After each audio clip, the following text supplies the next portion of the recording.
नमस्कार। आप सभी बीए पार्ट तृतीय वर्ष के विद्यार्थियों का आज के व्याख्यान में स्वागत है। आज हम हमारी कार्ल मार्क्स की जो अंतिम अवधारणा है, जो कि आपके पाठ्यक्रम में दी गई है, ऐतिहासिक द्वंद्वात्मक भौतिकवाद पर चर्चा करने जा रहे हैं। ऐतिहासिक द्वंद्वात्मक भौतिकवाद मार्क्स द्वारा प्रतिपादित सामाजिक परिवर्तन का सिद्धांत है, जिसे आर्थिक निर्धारणवाद भी कहते हैं। मार्क्स का यह सिद्धांत सामाजिक प्रक्रिया को विश्लेषित करता है। ऐतिहासिक द्वंद्वात्मक भौतिकवाद की मूलभूत प्रस्थापना यह है कि सामाजिक अस्तित्व सामाजिक चेतना को निर्धारित करता है, अर्थात यह सिद्धांत द्वंद्वात्मक भौतिकवाद की पद्धति पर आधारित है। अब हम इसे समझेंगे। कार्ल मार्क्स का जो सामाजिक परिवर्तन का सिद्धांत था, उसे हम ऐतिहासिक द्वंद्वात्मक भौतिकवाद कहते हैं। इसे आर्थिक निर्धारणवाद के नाम से भी जाना जाता है, और यह सिद्धांत मूल रूप से सामाजिक विकास की प्रक्रिया को विश्लेषित करने का एक प्रयास कार्ल मार्क्स द्वारा किया गया। कार्ल मार्क्स ने इस सिद्धांत को निर्मित करने में जिस पद्धति का काम लिया, वह थी द्वंद्वात्मक भौतिकवाद पद्धति। और इस पद्धति का मानना है कि सामाजिक अस्तित्व प्राथमिक है और वही चेतना को निर्धारित करता है, अर्थात पदार्थ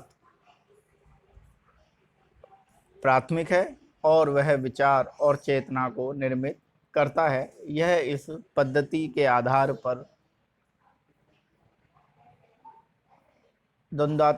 ऐतिहासिक द्वंद्वात्मक भौतिकवाद सिद्धांत को रखा गया। मार्क्स का मानना है कि जीवन एवं उसकी भौतिक आवश्यकताओं का उत्पादन एवं पुनः उत्पादन ऐतिहासिक विकास को निर्धारित करने वाले सबसे महत्वपूर्ण निर्णायक तत्व हैं। अर्थात सामाजिक अस्तित्व की आवश्यकताओं की पूर्ति के लिए साधनों का उत्पादन ऐतिहासिक क्रिया है, और यही क्रिया संपूर्ण इतिहास की मूलभूत शर्त भी है। मार्क्स अपने इस सिद्धांत के विश्लेषण में कुछ अवधारणाओं का उपयोग करते हैं।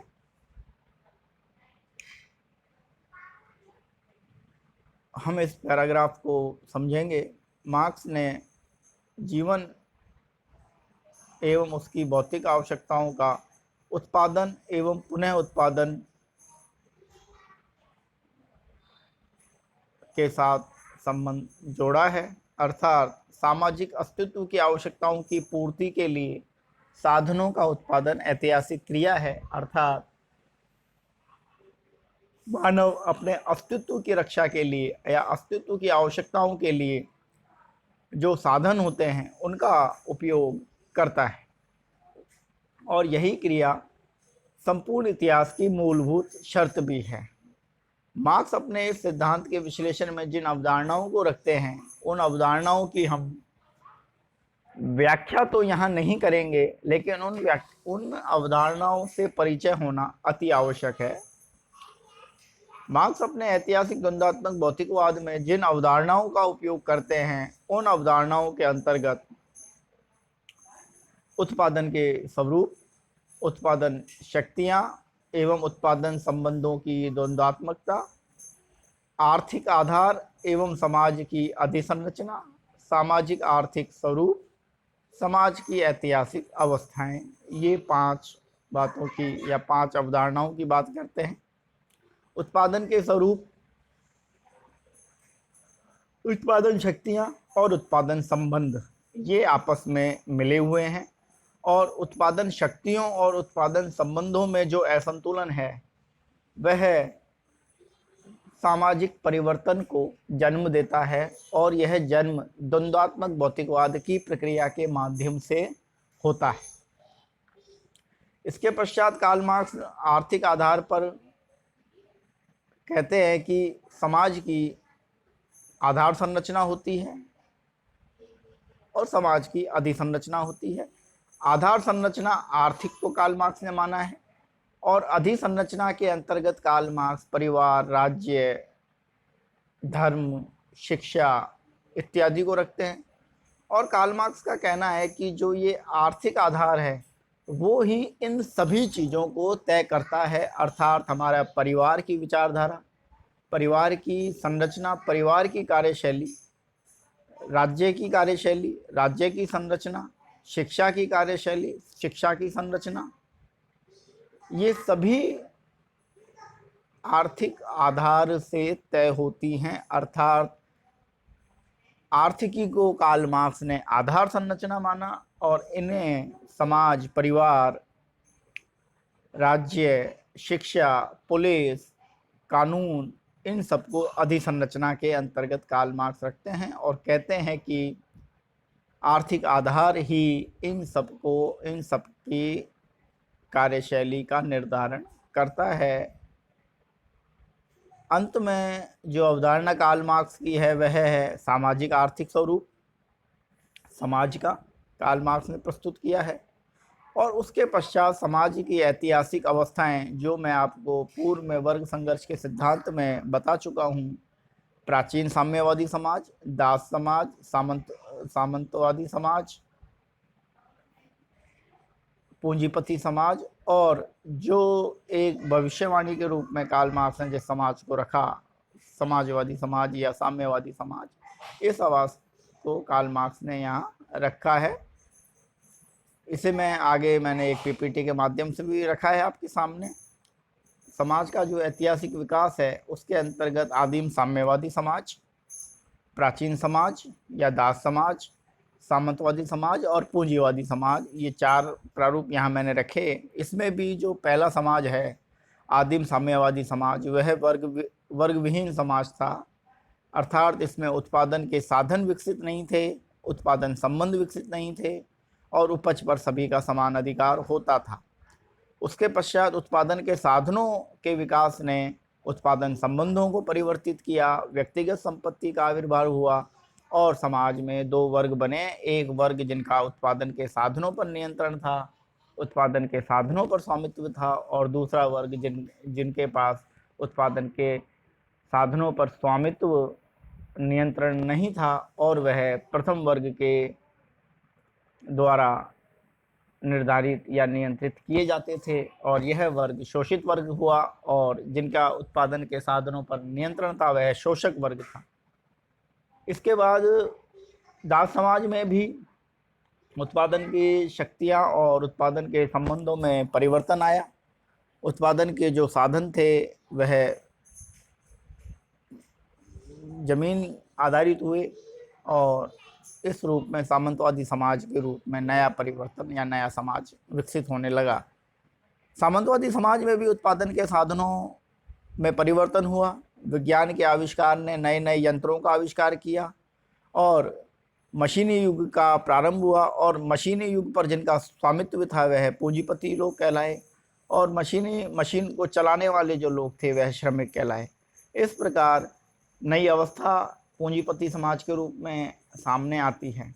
तो कार्ल मार्क्स ने द्वंद्वात्मक भौतिकवाद की पद्धति में को अपनाकर अपना जो यह सिद्धांत ऐतिहासिक द्वंद्वात्मक भौतिकवाद दिया, वह सामाजिक विकास, सामाजिक परिवर्तन को समझाता है।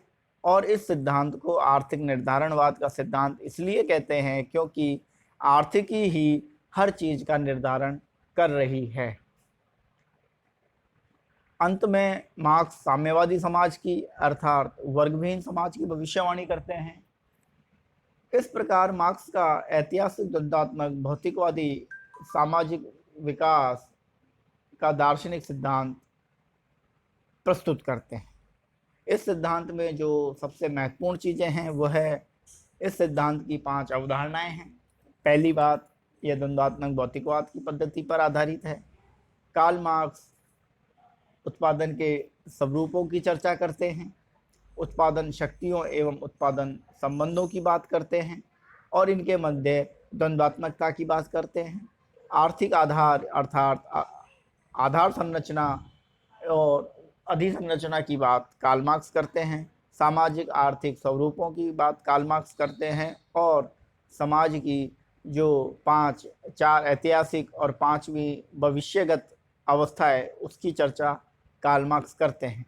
इस प्रकार कार्ल मार्क्स अपना ऐतिहासिक द्वंद्वात्मक भौतिकवाद का सिद्धांत आपके सामने रखते हैं। अब इस सिद्धांत की कुछ कमियां हैं, कुछ इसकी आलोचना है। इन सब कमियों और आलोचनाओं पर हम एक एक करके नज़र डालेंगे। पहली जो इस सिद्धांत की जो कमी है वह है कि मार्क्स का जो चिंतन है ऐतिहासिक द्वंद्वात्मक भौतिकवाद, उसमें जो कार्ल मार्क्स वर्ग की बात करते हैं या वर्ग की जो अवधारणा है वो स्पष्ट रूप से नहीं करते। कार्ल मार्क्स ये तो कहते हैं कि 2 तरह के वर्ग होते हैं, शोषक और शोषित, लेकिन ये किस प्रकार निर्मित होते हैं और अपने हितों के लिए इनमें किस प्रकार टकराहट होती है। दूसरा, किसी भी समाज में 2 वर्गों की बात नहीं की जाती, कई वर्गों की बात समाजशास्त्रियों ने की है। अर्थात वर्ग की अवधारणा को लेकर यह सिद्धांत कमजोर है।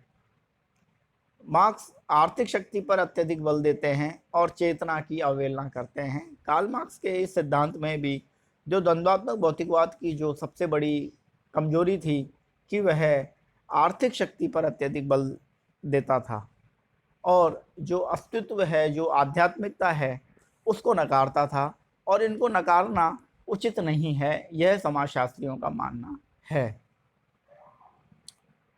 मध्यम वर्ग की अवहेलना कार्ल मार्क्स ने की। मैंने पूर्व में भी बताया, वर्ग की अवधारणा इस सिद्धांत में कार्ल मार्क्स की स्पष्ट नहीं है और सभी समाजों में शोषक और शोषित के अलावा भी मध्यम वर्ग भी होता है।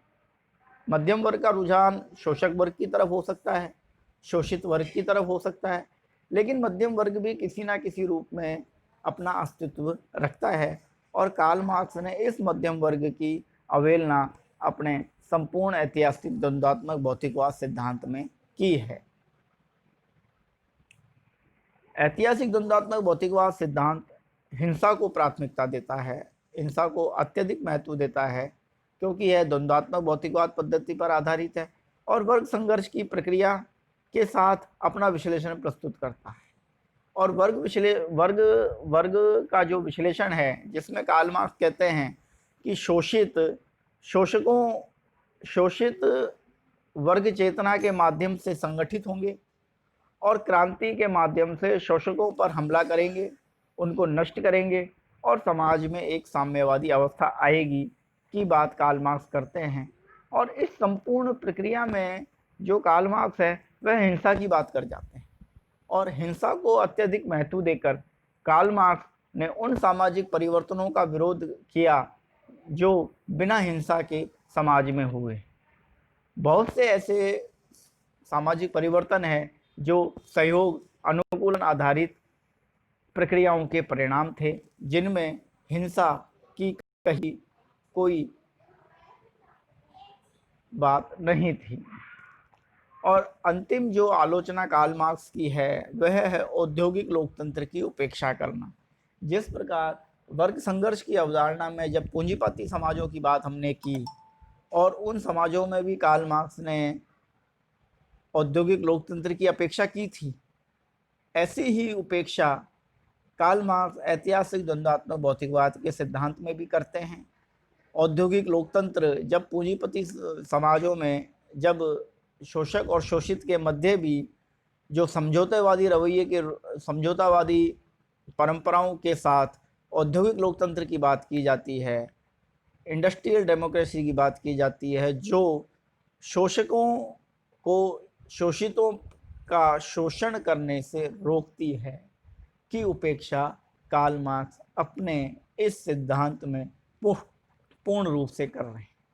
इस प्रकार कार्ल मार्क्स का यह जो ऐतिहासिक द्वंद्वात्मक भौतिकवाद का जो सिद्धांत है, इन आलोचनाओं के होते हुए भी पूरे विश्व में, पूरे समाज विज्ञानों में, सामाजिक विचारकों में, बुद्धिजीवियों में अपनाया जाता है और इनके आधार पर जो अध्ययन किए जा रहे हैं वह भी महत्वपूर्ण रूप से समाज को समझने में मदद करते हैं।